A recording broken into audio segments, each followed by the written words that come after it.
Hello दोस्तों, चरण विद्यापीठ में आप सभी का स्वागत है। आज हम बात करने वाले हैं कि किसी भी तत्व का संयोजकता किस प्रकार से निकाला जाता है और साथ में इलेक्ट्रॉनिक विन्यास कैसे किया जाता है। इन दोनों के बारे में आज अच्छे से समझेंगे। तो चलिए वीडियो को स्टार्ट करते हैं।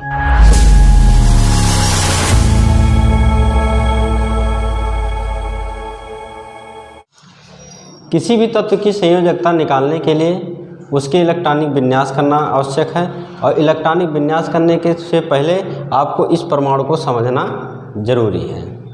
तो चलिए इस परमाणु को समझते हैं। किसी भी परमाणु के अंदर प्रोटॉन, इलेक्ट्रॉन और न्यूट्रॉन होते हैं। तो जो उसके प्रोटॉन और न्यूट्रॉन होते हैं उसके केंद्रक में होते हैं, यानी कि न्यूक्लियस में होते हैं, और जो इलेक्ट्रॉन होते हैं वो इसके बाह्यकोश में घूमते रहते हैं।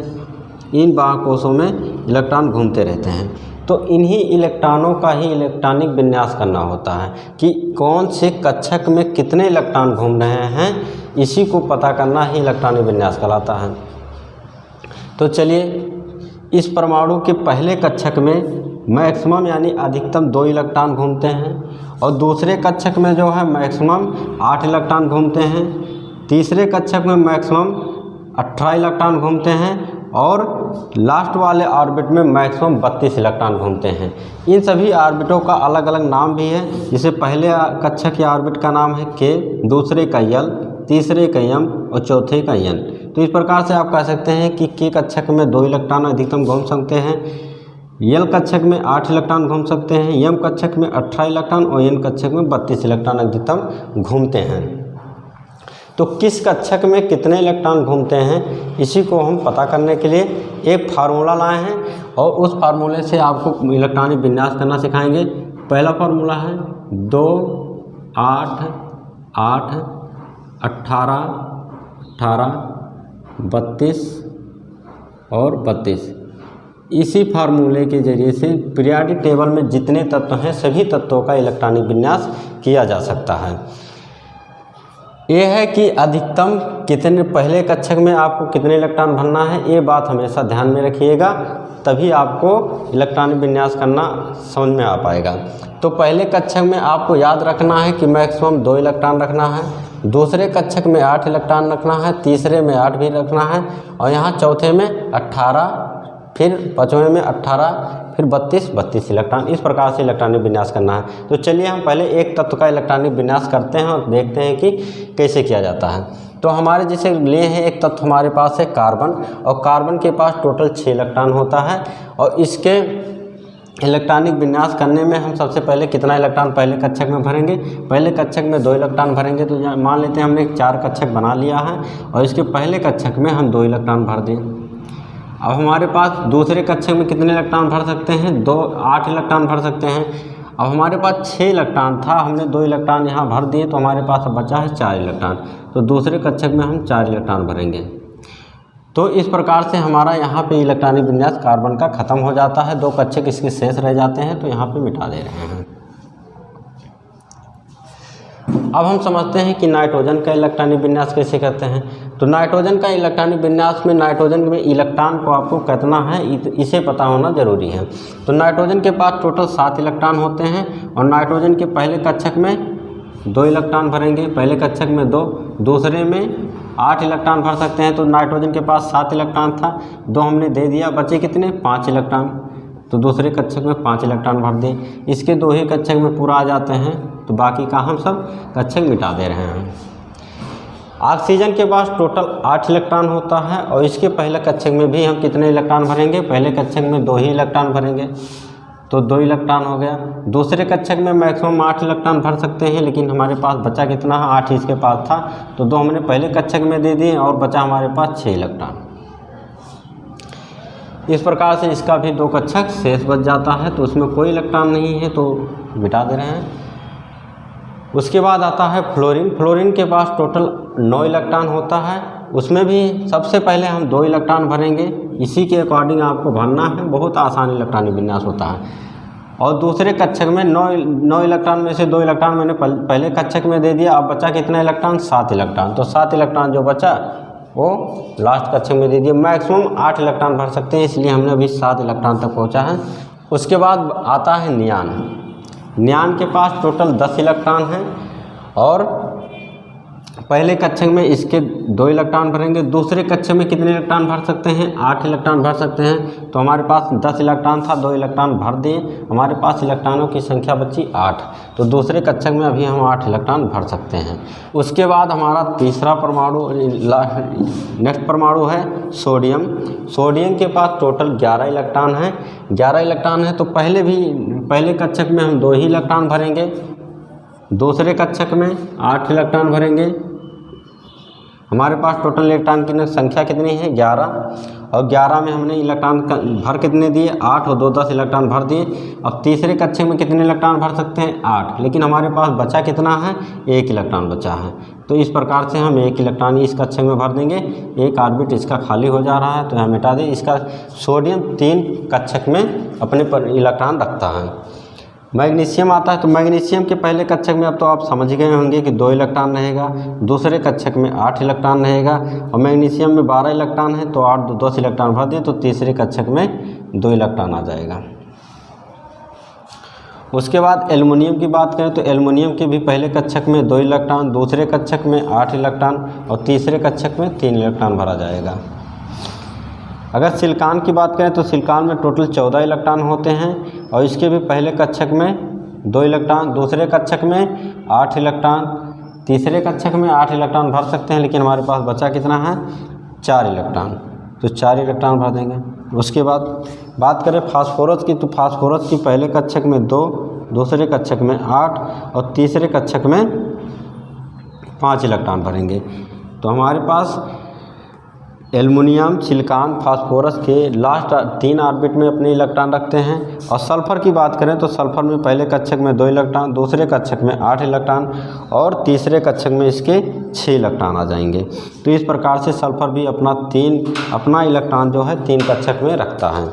चलिए अब समझते हैं कि किसी तत्व की संयोजकता कैसे निकालते हैं। अब संयोजकता निकालने के लिए आपको इलेक्ट्रॉनिक विन्यास याद होना चाहिए, और इलेक्ट्रॉनिक विन्यास हमने पहले सिखा दिया है, याद करने की ज़रूरत नहीं है। आप इसी ट्रिक से अच्छे से आप इलेक्ट्रॉनिक विन्यास कर सकते हैं। अगर आपको नहीं कुछ समझ में आया होगा तो कमेंट करके ज़रूर बताइएगा, हम और भी अच्छे से बताने की कोशिश करेंगे। तो संयोजकता अगर आपको किसी का निकालना है तो आपको इलेक्ट्रॉनिक विन्यास अच्छे से समझ लेना होगा, और संयोजकता निकालने के भी अच्छे ट्रिक हैं।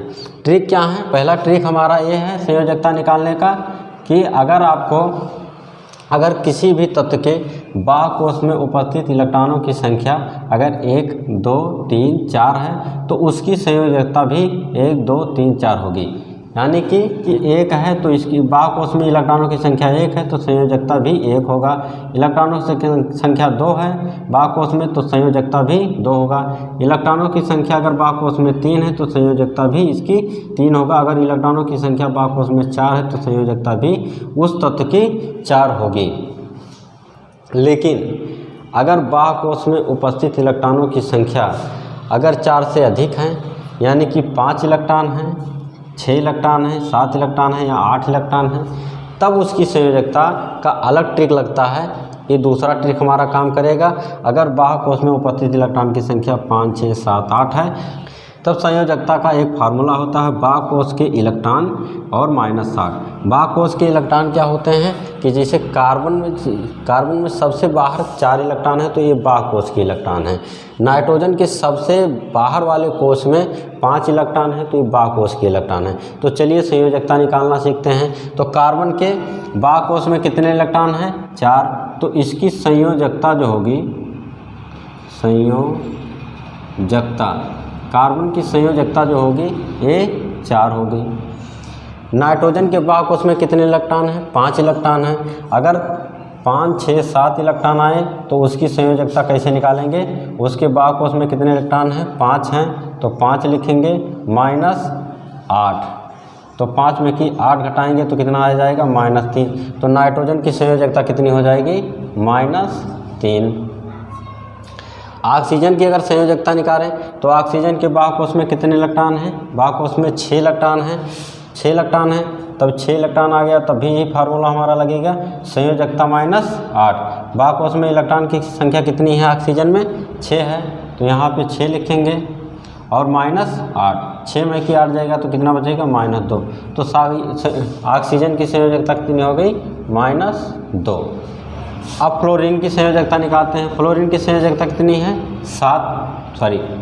अब फ्लोरीन की संयोजकता निकालते हैं। फ्लोरीन के बाह्य कोश में इलेक्ट्रॉनों की संख्या 7 है, तो बाह्य कोश में इलेक्ट्रॉनों की संख्या 7 है, तो फार्मूला यही लगेगा। वैलेंसी बराबर क्या होगा? हमारा बाह्य कोश में कितने इलेक्ट्रॉन है? फ्लोरीन के 7 इलेक्ट्रॉन हैं और -8, तो 7 में की 8 क्या आएगा? कितना आएगा? -1। तो फ्लोरीन की संयोजकता कितनी हो जाएगी? -1। अब नियान का निकालते हैं। तो नियान के बाह्य कोश में कितने इलेक्ट्रॉन हैं? 8 इलेक्ट्रॉन हैं।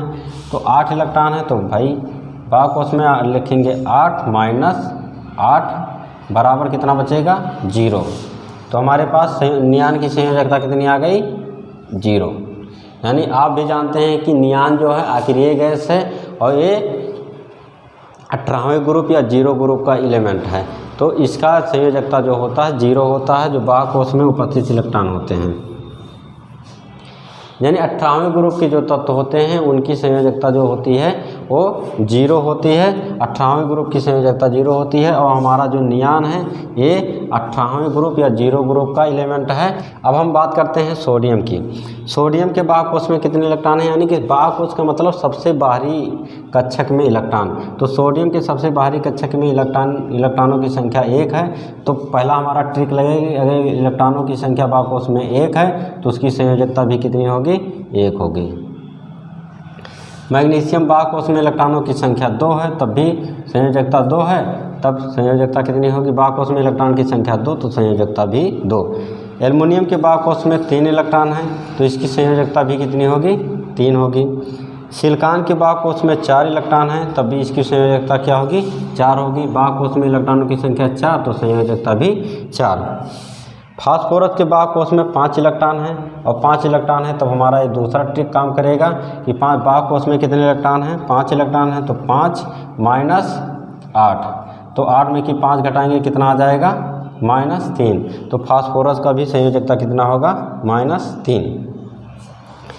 सल्फर की बात करें तो सल्फर के बाह्य कोश में 6 इलेक्ट्रॉन हैं और अगर 6 इलेक्ट्रॉन हैं तो क्या करेंगे? बाह्य कोश में इलेक्ट्रॉनों की संख्या -8, 6 में की 8 घटाएंगे कितना आ जाएगा? -2। तो सल्फर की जो संयोजकता आएगी -2। उम्मीद करता हूँ कि सारी बातें बहुत अच्छे से समझ में आएंगी। अगर किसी प्रकार का डाउट है तो आप कमेंट करके बता सकते हैं और किसी टॉपिक पर वीडियो चाहते हैं तो वो भी कमेंट कर सकते हैं। जय हिंद दोस्तों।